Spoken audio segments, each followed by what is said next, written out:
Chapter 1: The Money System. Cooperatism was the forerunner of the social system that is in place today throughout all the various provinces, sectors, and complexes in the Sun system and beyond. It began in times when humanity was still confined to planet Earth and was just beginning to venture out of its atmosphere. Eventually converting to the cooperative system is what allowed humanity to realize its full potential and to make the huge strides necessary to usher in its present place in the galaxy. All of the systems that preceded cooperatism were based on a payment structure called a money system, which gave people access to goods and services. Though initially considered an advancement in commerce, the system proved more of a hindrance to humanity's progress. However, most people viewed it as just the opposite, more of a facilitator and a catalyst for progress. But money became a necessity, often an obsession, and dictated the quality of one's life. Time proved the detriments of the system, and it was shed in favor of cooperatism, and this marked the dawn of the age of unilateral prosperity. Automationism, the natural extension of cooperatism, would not have been possible under a money system, not because technology was lacking, but because jobs were always needed to secure an income, which was a consistent periodic acquisition of money. And automationism eliminates jobs. It's only possible if people are free from the need for income. The progression to the various forms and extensions of early cooperatism is easily understood by the present-day reader. However, getting to cooperatism from its predecessor was not at all easy. How humanity accomplished it is the focus of this study. We will point out the significant events that led to cooperatism using carefully compiled essays that were written by people either living in that period or by those who were commenting in hindsight not long after the transition. We have chosen writings that history seems to have acknowledged as being the most genuine and reflective of the times, and we comment on and augment these writings where appropriate. We are hopeful the reader will comprehend the difficulty and huge accomplishment the transition represented. To begin with, we share with the reader an essay by David Matheson, which gives us a concise account of the system that preceded cooperatism. This system remained unquestioned for thousands of years as the most fair and effective way for man to trade and distribute goods and services. It was the basis for all interaction in society and evolved into a complex and highly detailed structure affecting all aspects of life. Mr. Matheson's essay was written several hundred years after the transition. However, it is considered to be quite accurate and has the advantage of being relatively accessible to the uninitiated modern reader. It renders a basic yet adequate understanding of this type of system without the need for any extensive prerequisite background. Before Cooperatism, an essay by David Matheson. Before cooperatism, there was an elaborate point system. Points were transferred between individuals and groups. They determined what goods and services you were entitled to. This is how almost everything was acquired and accomplished. The distribution of these points was not uniform, as one might expect.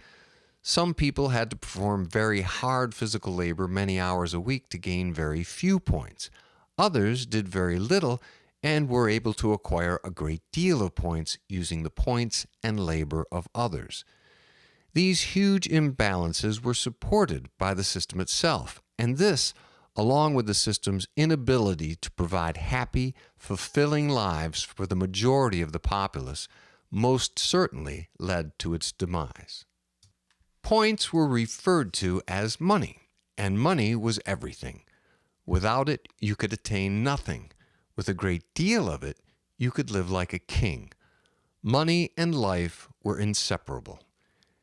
Everything in life translated into some sort of monetary value, even pain and suffering. People were able to demand money as compensation from someone or some entity that was considered at fault. Money became the arbitrator for almost all disputes. It could also demonstrate how much you loved or cared for someone else, gauged by the price of gifts you purchased for them. Advertising was an industry that used psychological techniques to persuade the public to buy a particular product or service. This industry was extensively used by vendors to give them an edge in the very competitive world of business. Even religions required money to function. Followers could demonstrate their piety by tithing or giving points to their church. It was considered a measure of devotion. The skill of an athlete would translate into a monetary contract. The status of works of art were directly translatable into what people were willing to pay for them. There were many layers, levels, and facets to this monetary translation, but it remained limiting to the general populace and unbalanced in favor of those with more money. It became controlling and destructive. People's lives were spent judging everything, including the value of human beings, according to their monetary promise. Even time could be put into financial terms. A common consideration was the calculation of how much money an individual's time was worth. The legal system often mandated fines for breaking certain laws. Entire governments were dependent on income to function. It was acquired through a complex taxation system. Most individuals acquired money as payment for doing something that someone else wanted done, or producing something that someone else would pay to have. There would be an agreement between the two parties as to how many points the receiver would transfer to the supplier for what they would receive. If there was no agreement, then there was no exchange, and the transaction did not occur. The system functioned because money was generic and universal by popular agreement. It was agreed that money could be used to obtain anything. This agreement gave points their value, and it was only this agreement that gave points their value. The points themselves were simply an idea, a concept, nothing more. At first, these points represented a certain measure of a precious metal such as gold, silver, or platinum. This gave the money its underlying value. But toward the end of the money system's reign, this concept was discarded and money retained its value simply by the aforementioned agreement. This was known as the fiat system, which simply meant that money was no longer supported by any real, tangible asset. Physical money was nothing more than elaborately designed pieces of paper designating a specific number of points. These documents were so intricately and elaborately designed that it was extremely difficult to copy or forge them. This was, of course, the intent, as it was illegal for anyone to produce them. Only an official government-sanctioned agency had this authority. The printing of money was used as a stabilizing or controlling factor with regard to the economy, which was the functioning of the money system within a society. The documents had various denominations: 1, 5, 10, 20, 50, 100, etc. There were also small metallic circular discs referred to as coins that represented a percentage of a point. These physical representations in paper and coin were referred to as money. It wasn't necessary to produce the actual physical money in order to be credited with the points. This is also a common stumbling block for those unfamiliar with the system. In the latter stages of the money system, as technology advanced into the computer era, which were early electronic devices used to calculate, store, and communicate information, the transfer of points often became mere computer entries, which kept track of people's wealth. For people living in those times, the value of money was more fact than agreement. People rarely thought of it as agreement, for it had become so universal and so necessary, such an integral part of reality, that for all intents and purposes, it was fact. It was as tangible, real, and essential as air and water, and was just as necessary. Money determined how much of a person's life was their own and how much of it was not. The perception was that the more points someone had, the happier they would be. And for the most part, if only in a material sense, this was true. Money represented power, both personal and group power. It could be used to coerce individuals or whole groups into being ethical or unethical, moral or immoral, kind or cruel. It rewarded and discouraged all manner of various behaviors. It gave one the means to conquer and subjugate, or even turn brother against brother. The system evolved from simple bartering into a more versatile mode of conducting commerce. It grew and mutated into a complex, intricate tool for manipulating and controlling outcomes for personal advantage, gain, and profit. It encouraged corruption, greed, and all other such vices. It allowed wealthy individuals to wield great power with their money and gave many the means to live different degrees of more privileged lives. People were continually evaluating their points. Much of each day was devoted to point acquisition, inventory, management, and security. A plethora of criminal activity flourished as a means to attain more money. Theft, robbery, prostitution, racketeering, blackmail, kidnapping, drug dealing, embezzling, extortion were just a few of the unlawful practices used to this end. The quest for money often led to lies, cheating, stealing, and even murder. Whole industries developed around the concept of using money to get money, which seems to contradict the original idea of needing to produce or sell something tangible and or useful. Money could be lent to individuals or groups, putting them in debt to the lender. For this privilege, the borrower would agree to pay back the original amount plus an additional fee. Borrowing and debt became a common practice throughout life. The credit industry, which was in the business of lending money, as well as the insurance industry, which were agencies that charged a periodic fee for financial protection from major or minor disasters that may befall an individual or group, the remedy of which may be too costly for them to afford. The gambling industry, in which people would buy a bet that a certain outcome would transpire, allowing them to take the points of all of those that had bet incorrectly. And the investing industry, similar to the gambling industry, but with the exception that you were betting on the profitability, which was the ability to acquire a great deal of money, of certain business ventures, were all examples of businesses that sold money services in order to acquire money from others. In this type of system, most people had jobs for which they would receive an agreed-upon number of points. The amount of points earned for any particular job would vary greatly and was determined by variables agreed upon by the employer and the employee.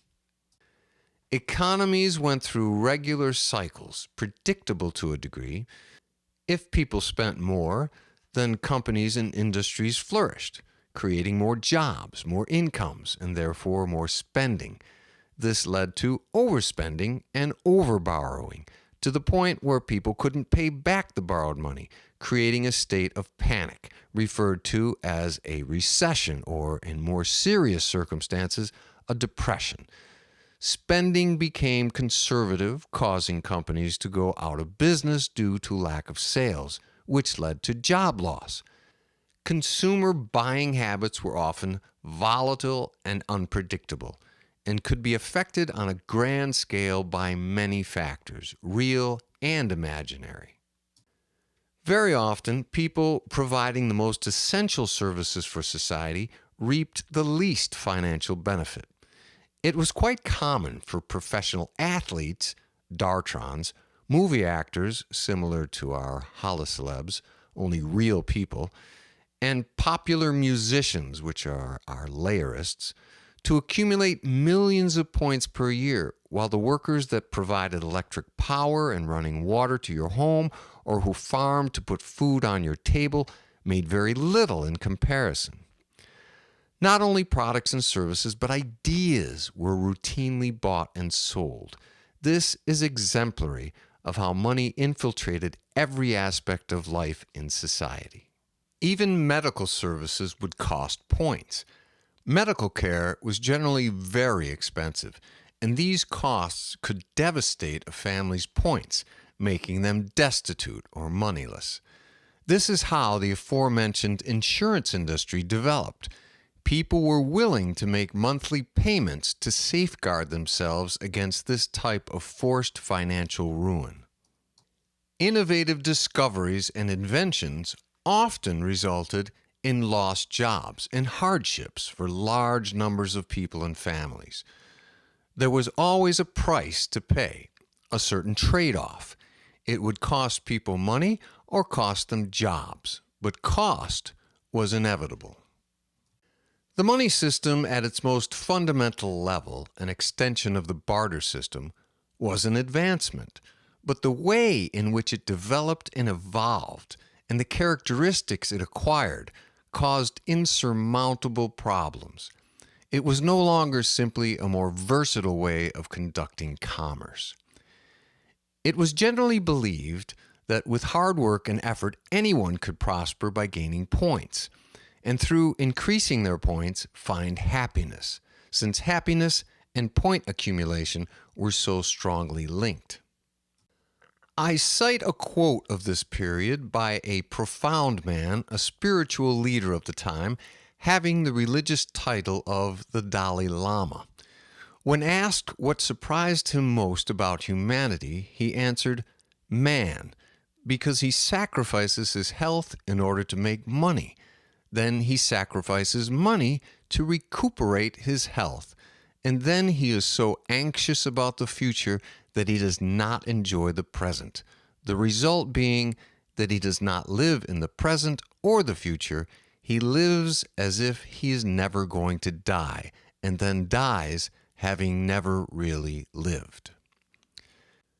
This seems to encapsulate the basic problem with human life for the vast majority of the world's population during the money system eras. The demands of economic stability became obstacles to people living happy, fulfilling lives. The lack of money created problems, and the acquisition of money brought with it its own set of difficulties. The apparent happiness it would bring began a lifelong quest of people seeking paths that would bring them more, and kept them constantly on guard against others who were legitimately or illegitimately trying to take as many of their points from them as they could. I end with a quote from an American philosopher of the 1800s, Henry David Thoreau. Quote, "It is remarkable how easily and insensibly we fall into a particular route and make a beaten track for ourselves." End quote. Mr. Matheson's brief depiction of the money system and of its effects and consequences serves as a foundation, a starting point for us to illuminate how cooperatism came to be. It not only gives us a basic understanding of the system itself, but also gives us some insight into the mindset of those living under it. And this, we feel, is essential to truly understanding the intricacies of humanity's struggle to rid itself of it.